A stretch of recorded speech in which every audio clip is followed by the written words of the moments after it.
Hi, I'm Emily. And I'm Lila. And we're the Kitchen Twins. Today we're going to be making one of our favorite recipes from our new cookbook, The Teen Kitchen, our delicious PB&J Breakfast Bars. So let's get started. First, we're going to add 2 cups of old-fashioned rolled oats to our bowl. And now you don't want to use like quick oats because those will get soggy. All right, and then we're going to add 3 tablespoons of chia seeds. Now you don't have to add these, but they add a nice extra nutritional boost. And 1 teaspoon of cinnamon. We love cinnamon.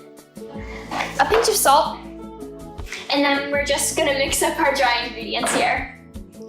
Next up, we're going to add 1 cup of applesauce.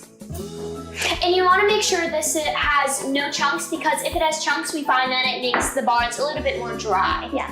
And 2/3 a cup of creamy peanut butter. We'll just scrape that This is the peanut butter part of our PB&J. All right, and then you want to mix this until it's all incorporated. And one of the great things about these breakfast bars is that if you're on your way to a tournament or just a game or even a practice, you can have one and right before, and then you'll be filled and fueled for the rest of the day. Okay, so this is all mixed up, and now we have our parchment lined pans here, and what we're gonna do is we're just going to spread it out in one nice even layer.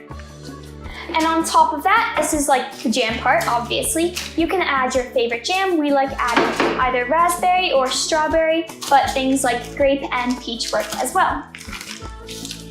And then once this is done, what you're gonna do is you're gonna bake this at 350 degrees for about 25 minutes. And then we have our finished product over here.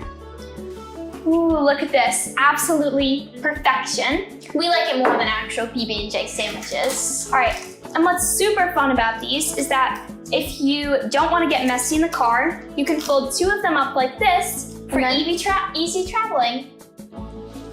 Delicious.